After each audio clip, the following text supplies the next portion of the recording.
नमस्कार दोस्तों, आपका स्वागत है आपके अपने channel e learning with Mukesh में। और आज हम पढ़ने वाले हैं मैथ्स, वो भी क्लास 10th का। जो हमारा टॉपिक जो पिछली क्लास में हमने कराया था उसको आगे बढ़ाते हुए आज हम समांतर श्रेणी के नेक्स्ट सीरीज नेक्स्ट क्वेश्चन जो टॉपिक है उसके बारे में बात करेंगे। तो हमारे पास बुक्स जो रहने वाली है CBSE NCERT की बुक रहेगी और एक्सरसाइज है 5.1। तो उसमें कुछ सिलेक्टेड क्वेश्चन आपके सामने हम सॉल्व करके बताएंगे। तो सबसे पहले हम क्वेश्चन पढ़ लेते हैं। जो क्वेश्चन नंबर 2 है, दी हुई समांतर श्रेणी के प्रथम 4 पद लिखिए।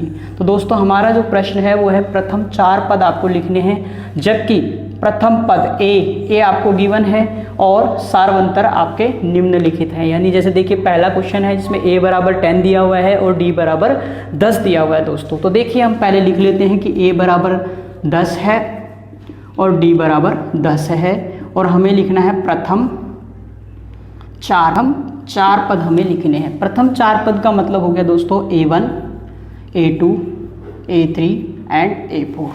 ठीक है दोस्तों। तो देखिए सबसे पहले मैं आपको बता दूं कि a1 का मतलब क्या होता है, a2 का मतलब क्या होता है, a3 का मतलब क्या होता है, a4 का मतलब क्या होता है।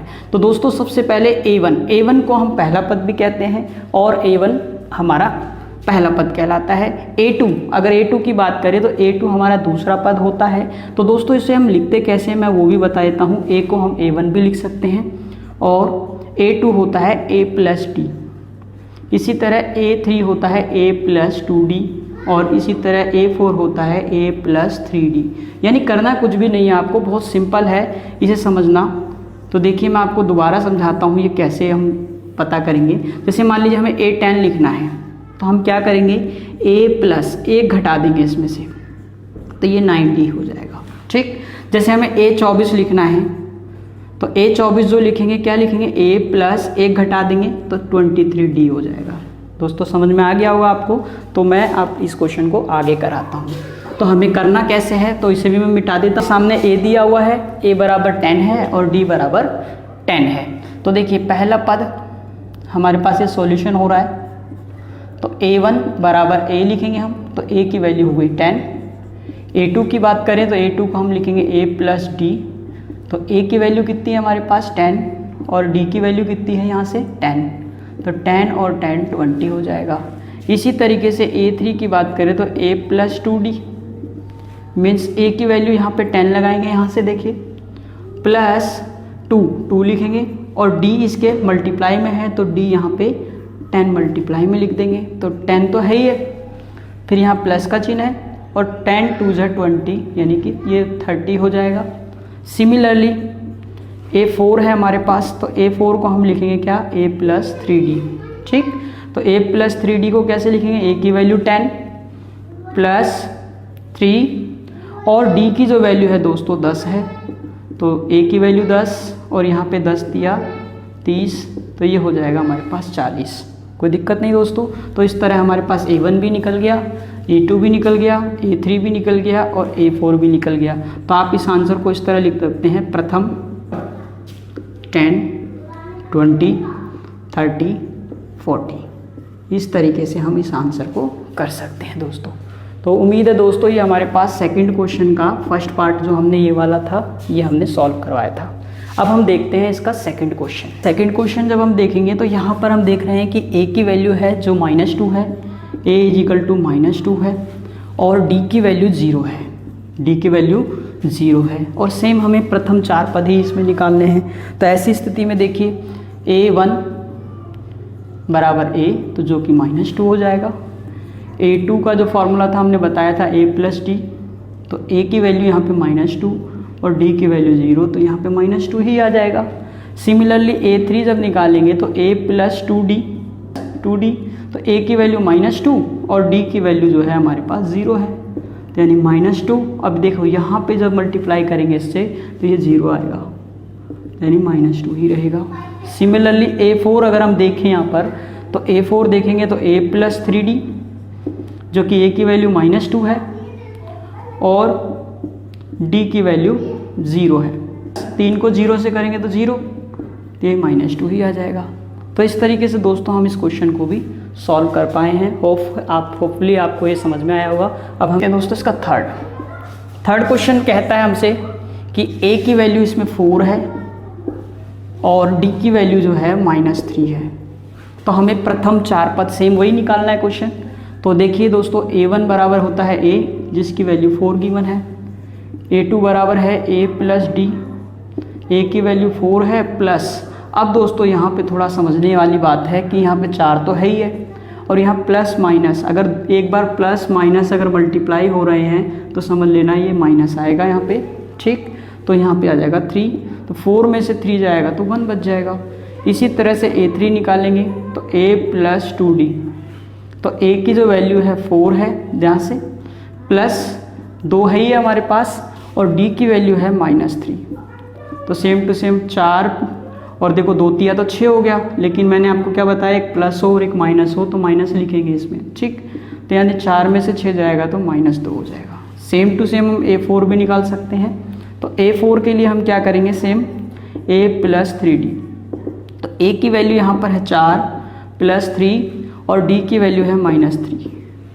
तो यहाँ हम देखेंगे दोस्तों 4 3 तिया तो 9 हो गया, लेकिन एक माइनस है तो माइनस लगेगा, तो यहाँ पे हो जाएगा। नेक्स्ट क्वेश्चन की बात करते हैं, क्वेश्चन नंबर 4 हमारा। तो इसके अंदर हमारे पास क्या क्वेश्चन है पहले पढ़ लेते हैं। निम्न में से कौन से एपी हैं, मीन्स सबसे पहले हमें ये देखना है कि इनमें से कौन कौन से एपी हैं। फिर आगे लिखा हो यदि कोई एपी है तो इसका सार्वंतर मीन्स डी ज्ञात कीजिए और इसके प्रथम 3 पद भी लिखिए, ठीक। इसके 3 पद भी लिखिए, इनके 3 पद माने इसके अगले 3 पद भी लिखिए दोस्तों। तो सबसे पहले हम क्वेश्चन को हल करने की कोशिश करते हैं।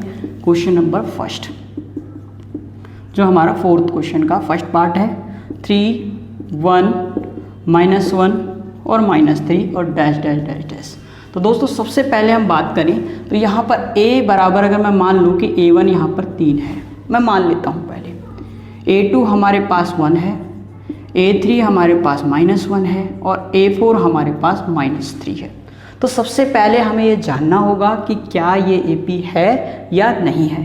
तो AP है या नहीं जानने के लिए आपको 3 बार D निकालना पड़ेगा दोस्तों। कितने बार?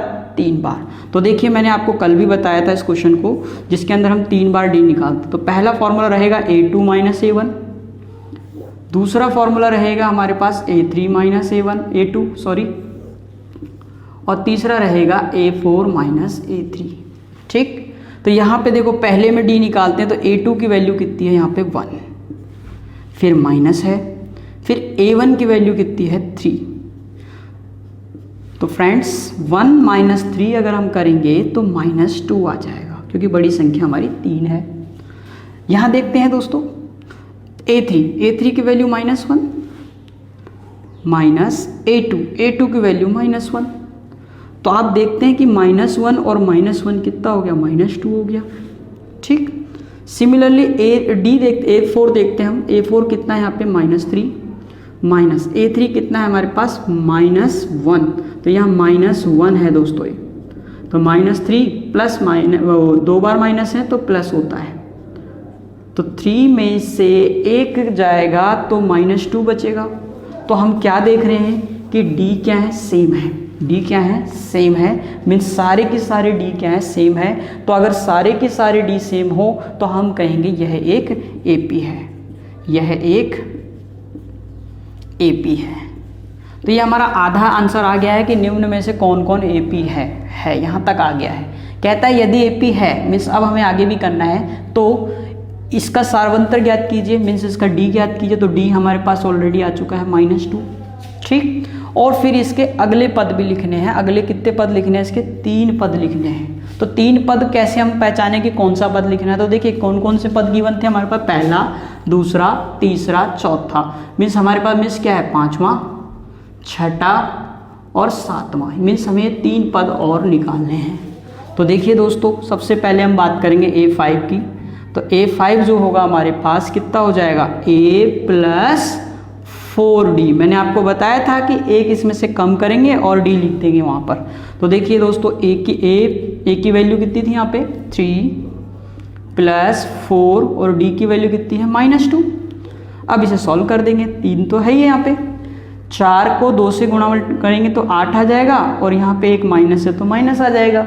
तो यहाँ पे दोस्तों 8 में से 3 जाएंगे तो -5 आ जाएगा।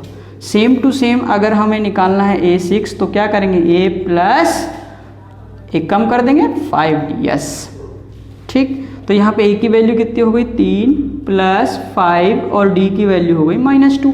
तो सेम टू सेम हम क्या करेंगे 3 प्लस माइनस माइनस, तो 5 दूनी 10, तो यहाँ 10 में से 3 जाएगा तो -7। इसी प्रकार से A6 निकालेंगे के बाद हम A7 निकालेंगे। तो A7 कैसे निकालेंगे, A प्लस 6D, A की वैल्यू सेम 3 या A1 कह लो या A कह लो, प्लस 6 और D की वैल्यू यहाँ से -2, ठीक। तो यहाँ पे 3 और यहाँ पे एक माइनस है दोनों में, तो 6 दूनी 12, तो यानी कि -9 आ जाएगी। तो आपने क्या देखा कि अगले 3 पद जो हमने लिखने हैं, अगले 3 पद वो क्या क्या है हमारे, -5, -7 और -9। फोर्थ के सेकंड क्वेश्चन की। तो क्वेश्चन की तो इसमें भी सेम है, पहले हमें चेक करना है कि AP है या नहीं है, और जब AP हो तो फिर उसके अगले 3 पद भी लिखने हैं। तो सबसे पहले A1 लिख देता हूँ 2, A2 लिख देता हूँ 5/2, A3 हमारे पास 3 है और A4 हमारे पास 7/2 है। तो सबसे पहले वही सेम D निकालेंगे, A2 माइनस A1, एक और बार D निकालेंगे A3 माइनस A2, और एक और बार D निकालेंगे तो A4 माइनस A3। तो A2 है हमारे पास 5/2 माइनस A1 है 2। सिमिलरली यहाँ पे हम देखेंगे तो A3 की वैल्यू कितनी है 3 माइनस 5/2। सिमिलरली यहाँ पर हम देखेंगे तो A4 है 7/2 माइनस 3। तो दोस्तों देखिए यहाँ पे हमारे पास के नीचे कुछ नहीं है, तो क्या लगा लेंगे हम 1। यहाँ पे हम एलसीएम लेंगे तो कितना आएगा 2। तो इसको देखो मल्टीप्लाई कर लिया करो, तिरछी गुना बोल सकते हो आप या कैंची गुना बोल सकते हो। तो 5 एकम 5 माइनस इसको इससे कर लिया करो मल्टीप्लाई, 2 दूनी 4, मीन्स ऊपर 5 में से 4 जाएगा तो 1 बचेगा, बट्टे में 2। सेम बच्चों यहाँ भी हमें करना होगा, यहाँ पे 2 एलसीएम लेंगे तो 2 तिया 6 माइनस 5 एकम 5। तो यहाँ पे भी हमने देखा 1/2 आ रहा है, और यहाँ देखिए यहाँ भी एलसीएम हमने 2 लिया, इसके नीचे कुछ नहीं है तो 1 लगाया, तो यहाँ 7 एकम 7 माइनस 2 तिया 6, मीन्स हमारे पास यहाँ पे भी 1/2 आ गया। ठीक है दोस्तों, तो मतलब यहाँ पे D क्या है, सबके सेम है, इसलिए यह एक AP है। ठीक, अब आगे हमें क्या करना है, अगले 3 पद लिखने हैं। मीन्स यहाँ पे देखो पहला पद, दूसरा पद, तीसरा पद, चौथा पद, 5वां पद निकालना है, 6ठा पद निकालना है और 7वां पद निकालना है। तो हम A5 निकालेंगे। तो A5 का फॉर्मूला वही A प्लस 4D। ठीक है दोस्तों, तो A की वैल्यू हमारे पास है इस बार 2 प्लस 4 तो है ही हमारे पास, और D की वैल्यू है हमारे पास 1/2। ठीक, यहाँ D की वैल्यू भी लिख देता हूँ मैं 1/2। ठीक, तो अब इसे हम सॉल्व कर लेंगे। तो 2 प्लस, अब देखो यहाँ एक कट सकता है, 2 दूनी 4, और यहाँ पे हो गया 2 एकम 2, तो इसका आंसर हो गया 4। इसी तरह से A6 निकालेंगे हम।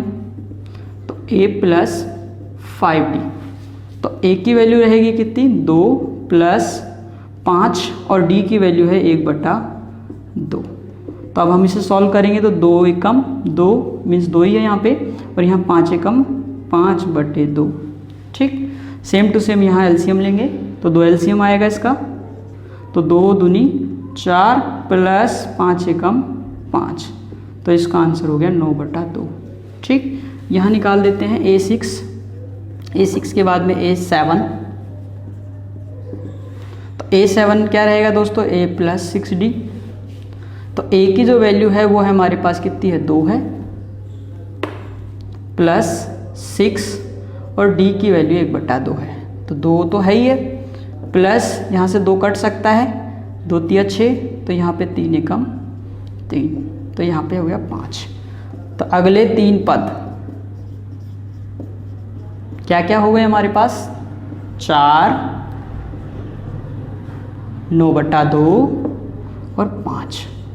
तो इस तरीके से दोस्तों ये एक्सरसाइज हमने कराई और कोशिश करें आगे वाले क्वेश्चंस करने की। अगर नहीं होंगे तो आप कमेंट ज़रूर करें और अगली क्लास में हम इन्हें सॉल्व कराएंगे। अब जो अगला क्लास जो इसकी आएगी वो 5.2 की आएगी। और जो भी आपका डाउट हो कमेंट में लिख के ज़रूर पूछें। और आपको अगर वीडियो अच्छा लगे तो आप इसे शेयर करें, सब्सक्राइब करें और ज़्यादा से ज़्यादा अपने दोस्तों के बीच इस वीडियो को पहुँचाएँ। थैंक यू सो मच दोस्तों।